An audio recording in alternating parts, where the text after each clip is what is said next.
A few hundred lines of code. That's the whole recipe a lab writes to build a modern AI, and you could print it on a couple of pages. But press run and wait a few months, and out comes a file of numbers so vast that no human can fully read it. Which means the people who build these systems can't fully explain how they work. And buried in that unreadable file, researchers found something nobody wrote and nobody expected. A pattern for an idea no one ever taught it, sitting there like a fingerprint. I will show you exactly what they found before we're done, so keep one eye on that. Michael here, and honestly, your first reaction is a fair one. It's software. Somebody wrote it. So somebody should be able to open it up and read it, the same way I can open any program on my bench and trace what it does, line by line. That instinct runs the whole field, and it feels airtight. Last episode we asked whether AI actually understands anything, and we landed on a sharper question: what can it reliably do? Last time I promised it gets stranger. This is the stranger part. Today we go under the hood and find that even the builders can't say how it pulls off a single thing it does. This is Professor Erica, and Michael's instinct deserves real respect because it's exactly right for every other machine we have ever made. A car engine, a bridge, the banking app on your phone. Everyone was designed piece by piece, and an engineer can point to each part and tell you precisely what it's for and why it's there. I'm Isabella, and here's where the story bends. Picture two ways to end up with an oak tree. You could carve one out of timber, plank by plank, knowing every joint you cut. Or you could plant an acorn, set out the water and the sun, and walk away and end up with a real tree you didn't shape a single branch of. And what grows inside one of these models looks a lot like this. A tangle of wiring no engineer ever drew.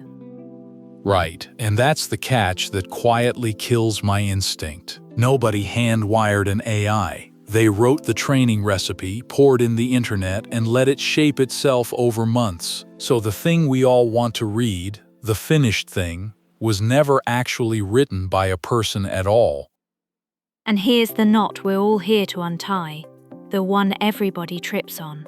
If humans built AI, how can they not know how it works? On its face, that makes no sense. It makes total sense the second you see the trick. They didn't build the answers. They built the thing that grows the answers, and then you're left holding a finished model you can open up and still not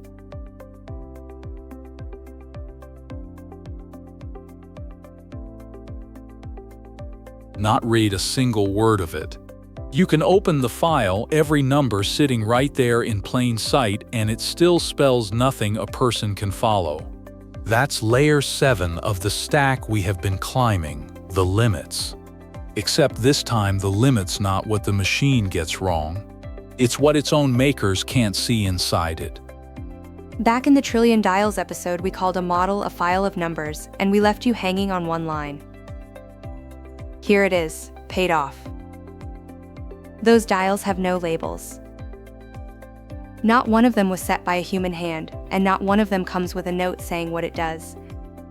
The code they wrote is genuinely tiny. A training recipe, a few hundred lines, and that part they understand cold. What they can't read is the thing the recipe produced. Hundreds of billions of numbers, tuned by the training itself, nudged 1 trillion times over until the behavior just falls out, and nobody chose a bit of it.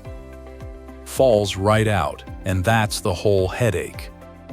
So watch the difference, because this is the hinge of the whole thing. On one side, a bridge.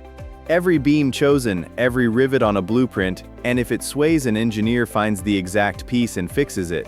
On the other side, a model. You set the training running, and the behavior grows on its own, with no blueprint and no labels anywhere inside it. So stop picturing a factory where someone bolts an AI together. Picture a garden. You chose the seeds and the soil, the sun and the water and the training. You didn't place a single leaf. And now you're holding a full-grown thing, alive and working, that you have to learn to read entirely from the outside. Here's the fix everyone reaches for first, and it's so tempting. The numbers are all sitting right there in the open, so surely you just read them one by one straight down the list, like flipping through a... So you just read them like a dictionary? One number, one meaning, done? Not even close, and the gap is the whole point. One number on its own means nothing. A single idea is smeared across thousands of them at once, and every one of those numbers is doing a little piece of 1,000 different jobs. That's called superposition, and it's exactly why you can't just read the file. All right, I concede the dictionary. That idea is finished. But before this video ends, I want the single strangest thing they have actually found buried in there. The one that made me sit up straight. We save that one for last. So the file isn't hidden from anyone. It's just written in a language nobody on Earth speaks yet. A language we grew. One thing before the next part, and then we move right on. If any of this is clicking, tap that like, hit subscribe, and ring the bell for the next one. It takes a second, it costs nothing, and it helps more than you would think.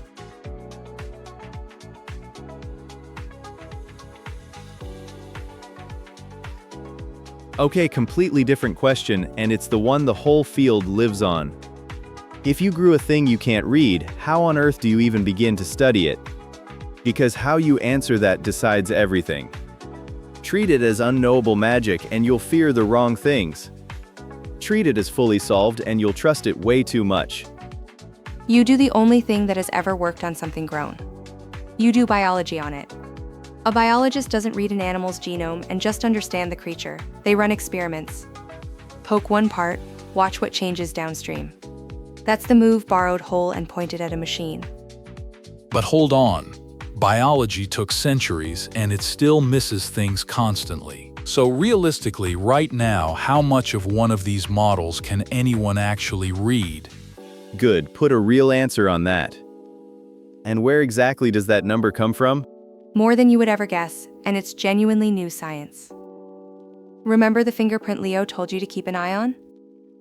A team took a working model and pulled millions of separate concepts back out of that soup of numbers. A feature that lights up only for one specific bridge.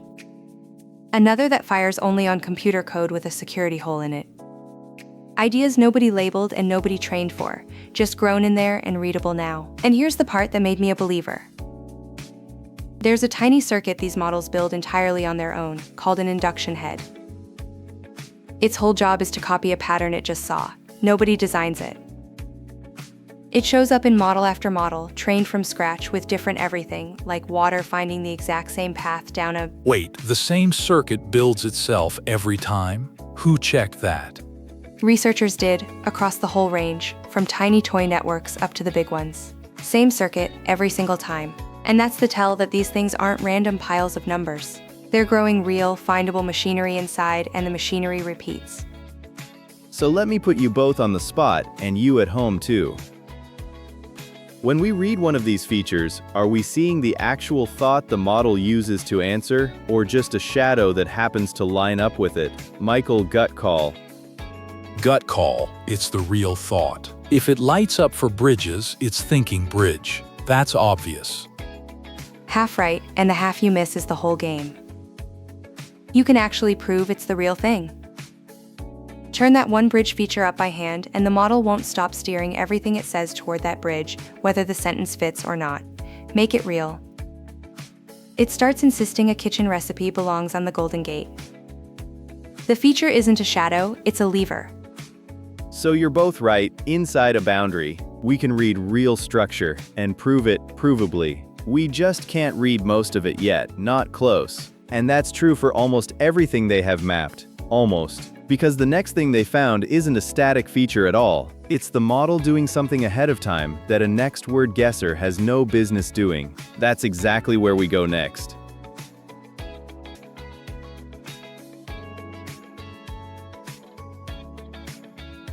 Isabella, you dug up the one finding we saved for last, the thing that made even the researchers do a double take. Lay it out for us. All right, start from the one fact under everything. The machine is only ever doing one tiny move, guessing the very next word, then the next, then the next. That's the whole engine. So it should have absolutely no reason to think about a word that's still 5 words down the line. The parts inside are even named neurons, borrowed straight from biology, because from the start this thing was grown more than built.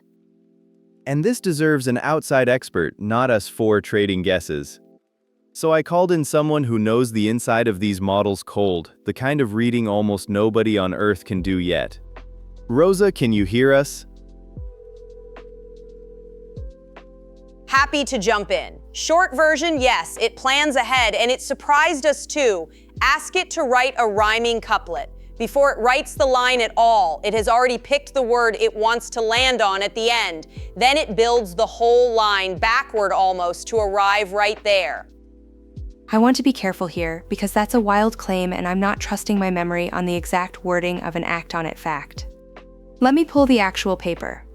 Straight off the write-up, quote, "The model often activates features for candidate end of next line words before it writes the line."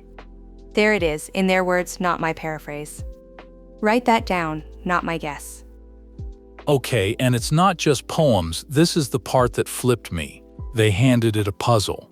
Name the capital of the state that contains Dallas. Now the lazy way, the parrot way, is to have that whole sentence memorized and spit one answer out. But when they looked inside, it didn't do that. It did it in 2 hops. First it lit up Texas, the state Dallas sits in. Then, off of Texas, it lit up Austin. It reasoned in steps in its head, all riding on a single guess of the next word. And nobody built those steps in. They grew. So I have to ask the thing every single person watching is thinking right now. If it's planning ahead and reasoning in steps, is it actually thinking in there? That's exactly the edge I have to be honest about. I can't tell you it thinks, and nobody responsible can because we have no meter for that. What I can tell you is the pattern. It runs real internal steps, not a lookup, and that part is measurable. Where those steps turn into thinking is a wall none of us can see past yet, and that's the piece most people miss. I will hand it back. This is the garden again. Nobody planted the planning. Nobody planted the steps. They just grew. And that's exactly why safety here's so hard. You can't fully promise what you can't fully inspect. So the testing we do is behavioral. We watch what it does from the outside. Even a brain scan like this only shows you what lights up, never fully why. You're right that behavioral testing catches a huge amount. I will give you that fully. But it leaves us with a sharper question. If you only ever watch what it does, how would you ever catch a plan it runs exactly once, on the one day it matters? That question is the whole reason my night job unnerves me. I record my grandfather's stories on tape, 40 hours in, indexing them by decade, and I still can't always find the one I want. Now picture hundreds of billions of numbers with no index at all. That's the haystack they're learning to search. So they grew a mind-shaped thing and now they're learning to read it after the fact. Reading the garden.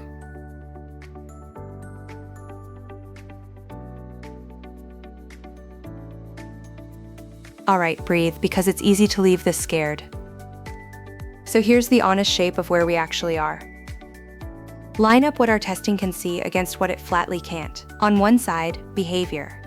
What it says, what it does when you prod it. We can watch all of that.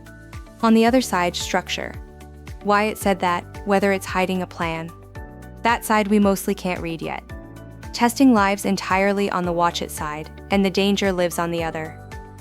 Make that concrete. Picture a red team lead, call her Dana, and her entire job is to break a model before it ever ships. She runs 50,000 nasty prompts at it, every trick she knows. Every single one comes back clean. 50,000 clean, so she signs off. She signs off on what she watched. But she just told you herself she tested what it does, not how it works. Prompt 50,001 is a coin she never got to flip. Same exact shape as aspirin, honestly. People swallowed it for headaches and fevers from 1899, and it worked. and it was safe enough to sit in every medicine cabinet on Earth. Nobody could tell you how it worked for over 70 years. That's the consequence of a tool outrunning the science, and we survived it just fine. So the honest move isn't to panic and not to pretend.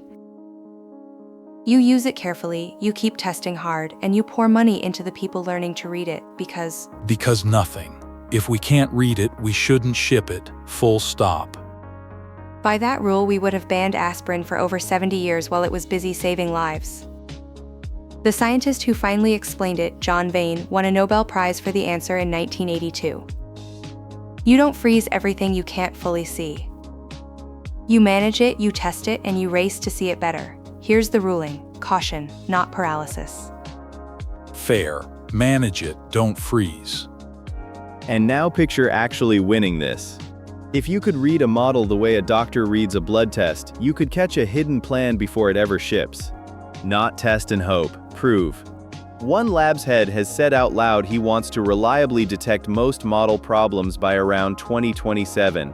That's the prize the whole field is sprinting at. And we're not there, to be clear. Reading a whole model top to bottom is still years out by the honest estimates. But 5 years ago we could read almost nothing inside these things. Now we can read real pieces, real circuits, real plans. That curve is bending the correct way and fast. So here's my honest take. The one thing I would want you to carry out of here: the real headline isn't that AI is a mystery you should be afraid of. It's that these systems were cultivated, not authored, and we're still learning to read, and reading it might be the most important science almost nobody has heard of. Nobody fully understands how AI works. And the people racing to change that are running the most important detective story in technology.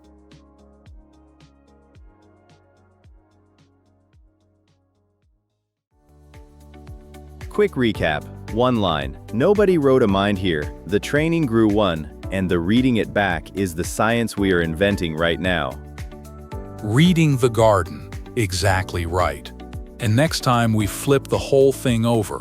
From a machine we can't fully read to the fakes a machine this convincing can now make, and the one simple habit that stays ahead of it. And here's what you actually walk out with tonight. The next time an AI sounds perfectly certain, you know something its own builders know. Nobody can fully see why it said that. So you treat confidence and correctness as two different things. If this made the black box a little less scary and a lot more interesting, subscribe because we're building this whole series into one clear map of how AI really works, piece by piece. And leave me with this one because I genuinely want your call. If a lab can't fully explain its own model, how much should you trust what it tells you? Where's your line? Tell me in the comments. Good session today, and the next one builds right on it. That's our 20 minutes with one strange, honest fact. Thanks for sitting with it. See you in the next one. Aim for the stars and pack a backup plan because both get you there. Catch you next time. 9. Leo, you had the pacing I usually strive for. I am taking notes for my next one. This is Professor Erica. Thanks for watching and signing off.